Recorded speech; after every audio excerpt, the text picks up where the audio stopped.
Siria está aquí, a 8 horas de avión de España. Es la mitad de grande y su población se concentra aquí. ¿Por qué? Porque toda esta zona es un enorme desierto, pero un desierto muy importante. Tiene 1/3 de las reservas de petróleo del mundo y también de gas natural, según algunos el nuevo petróleo. Para sacarlo de aquí y llevarlo a Europa hay que rodear toda esta península y salir por el canal de Suez. Como te puedes imaginar, aquí te cobran. Pero hay otra manera más fácil, la línea recta. El que controle estas tuberías las puede abrir y cerrar, como un grifo. Si no pagas, no hay petróleo, ni gas. Esta región es la polla. La civilización en el planeta empieza en 3 sitios y este es uno de ellos. Mesopotamia, aquí. Sumer, que te sonará menos, pero es el puto inicio de todo. Aquí también. ¿Recuerdas la Torre de Babel de la Biblia? La hicieron estos tíos. Egipto, aquí. Siempre ha sido un punto de contacto entre Oriente y Occidente, dando a Asia salida al Mediterráneo. Quizá por eso aquí nacen las principales religiones monoteístas, el judaísmo, el cristianismo y el islam. El islam es el último que llega y de hecho acoge a las 2 anteriores. Adán, Noé, Moisés, Jesucristo son considerados profetas islámicos. Bueno, al grano. Como la zona es la hostia, todos han querido controlarla y siempre ha estado dentro de algún imperio. Persas, griegos, los romanos.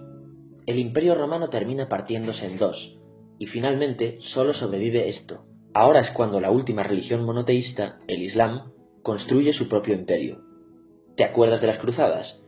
Bueno, pues son los europeos cristianos intentando recuperar esta zona de la que estamos hablando. Los últimos en llegar son los turcos, que ojo, no vienen de Turquía, sino de a tomar por culo en Asia, junto con Gengis Khan. Lo conquistan todo y fundan el Imperio Otomano. El Imperio Otomano se queda ahí hasta la Primera Guerra Mundial, 600 años. Cuando acaba la Primera Guerra Mundial, aparecen pequeños países donde antes estaba el Imperio Otomano, y por primera vez vemos a Siria en un mapa. Hasta ahora la habíamos dibujado para no perdernos. ¿Y quién se inventa esos países? Lo que te voy a contar es alto secreto. Bueno, lo era en 1916. Este súper secreto se llama Acuerdo de Sykes-Picot. Los franceses y los ingleses no podían derrotar solos al Imperio Otomano. Solo podían si les apoyaba la gente que vivía dentro, en su mayoría árabes. ¿Cómo se los ganaron? Pues les prometieron la Gran Arabia, un país solo para ellos. El único problema es que era un timo. Antes de seguir, recuerda una cosa. Los árabes son un pueblo, pero no una religión. O sea, un árabe puede ser musulmán, puede ser cristiano, y antes del Islam parece que hubo tribus árabes con tradiciones judías. Bueno, pues a los árabes no les dieron ese único país que les habían prometido. En su lugar, franceses y británicos crearon muchos países pequeños. Estos países, obviamente, no eran países de verdad, sino zonas bajo su control con gobernantes puestos por ellos. Durante este tiempo hacen lo que quieren con la zona. Recuerda que hay petróleo.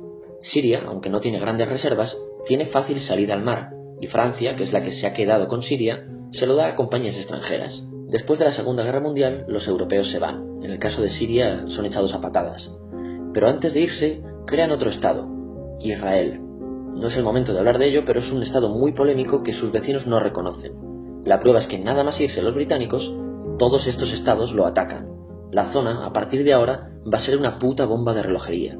¿Y mientras qué pasa en Siria? Bueno, pues no es muy estable. Tiene golpes de estado constantes. En esa época aparece en Siria una ideología que se hace con el control y se expande por el mundo árabe, el Ba'ath. Esta ideología mezcla el antiguo sueño de una sola nación árabe con ideas socialistas. Y algo muy importante, es laica, o sea que no es religiosa. Siria se llega a unir con Egipto, un país con el que no tiene frontera.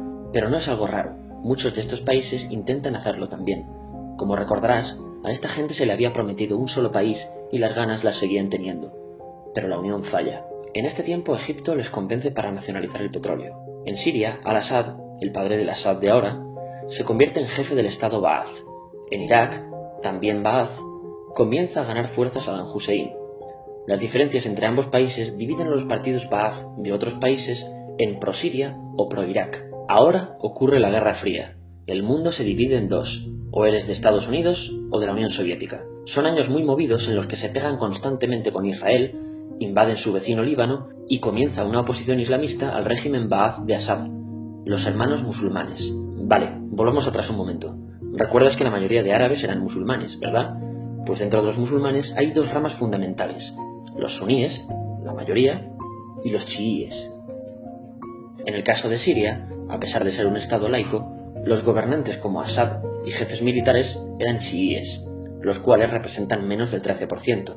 En cambio, casi el 70% de la población es suní.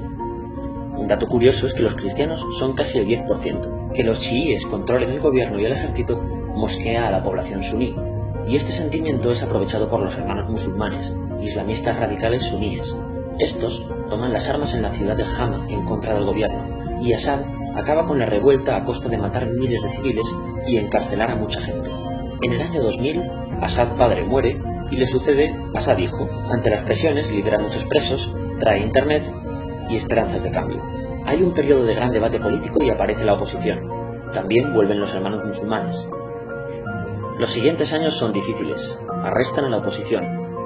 Y Bush incluye Siria en el eje del mal, y esto la aísla. Está mal visto negociar con Siria. Los kurdos, un pueblo que vive distribuido por varios países de la zona, empiezan a protestar también. Hay represión y muertos. En 2011, te sonará esto, ocurre la Primavera Árabe. ¿Qué es esto? Bueno, es una protesta que se va propagando por todos los países árabes pidiendo más democracia. Como ves, el mundo árabe, a pesar de estar dividido en países, tiene tendencias generales. Cuando llega a Siria, Assad hijo termina usando el ejército y en los enfrentamientos mueren unas 1000 personas. Los enfrentamientos irán escalando hasta que se conviertan en guerra civil. No hay un momento exacto de inicio. Lo importante es que hoy en día hay numerosas facciones en juego. Vamos a verlas. Pero primero piensa en que todo está dividido entre chiíes, la minoría, y suníes, la mayoría. Chiíes y además laicos, o sea, no religiosos, son el gobierno de Al-Assad. Controla todo esto, que si recuerdas son básicamente las zonas chiíes del país. El gobierno de Assad está enfrentado al resto. También mayoritariamente laico, pero suní, es el Ejército Libre de Siria o FSA en inglés. Junto con el Frente Islámico, que es religioso, y otros 70 y pico grupos más, forman una coalición que la prensa llama simplemente la oposición. También suníes e islamistas, pero radicales, son Al-Nusra, llamados Al-Qaeda en Siria, porque son básicamente eso, Al-Qaeda en Siria. Otros islamistas radicales son el ISIS o Estado Islámico. Salen de Al-Qaeda en Irak, controlan la mayor parte de Siria e Irak y se han hecho famosos por sus atrocidades. Su objetivo teórico impacta a muchos. Es un Estado Islámico a lo largo de Asia, África y Levante, aunque a ti ya te suena, ¿verdad? En naranja tenemos al pueblo kurdo, que recordarás porque el presidente Al-Assad lo reprimió, al igual que gobiernos de países próximos también hacen. Ahora controlan militarmente esta zona. Antes de terminar, repasemos los apoyos internacionales a fecha de octubre de 2015. Las fuerzas de Al-Assad son apoyadas por Rusia, que ya tenía base militar en el país antes del conflicto, por Irán y por China. Todos son países de lo que Europa llama Oriente. En contra de Assad, apoyando a la llamada oposición, luchan Estados Unidos, Turquía, Francia, Gran Bretaña y Arabia Saudí. Podemos terminar con algunas conclusiones. Te advierto que esto ya es pura opinión. Si recapitulamos, vemos que la región es estratégica. Por su situación privilegiada, todos la quieren. Siria siempre ha estado bajo el paraguas de grandes imperios. Piensa que hace 100 años la actual Francia era Francia, Gran Bretaña era Gran Bretaña, pero es que hace 200 también, y hace 300 también, y hace 400 también. En cambio, Siria solo es Siria desde hace menos de 100 años, y solo se gobierna a sí misma desde hace poco más de 50. Además, jamás decidieron sus fronteras, se las impusieron. Europa divide Oriente Medio a su antojo para controlarlo, diseñando países sin tener en cuenta su población. Muchos historiadores dicen que todo pueblo tiene la necesidad de manejar su propio destino, pero estos ingredientes que hemos visto juegan en contra de proyectos como la Siria Ba'ath, que encima usa la represión para mantenerse. En última instancia, producen una guerra civil. En este contexto no es extraño que aparezcan actores que se alimenten de la desesperación, el sentimiento suní de opresión y la visión de Occidente como invasor. ISIS usa la identidad árabe y la mitología de antiguos imperios. Cuando quieras entender el presente, pregúntate, ¿y el pasado?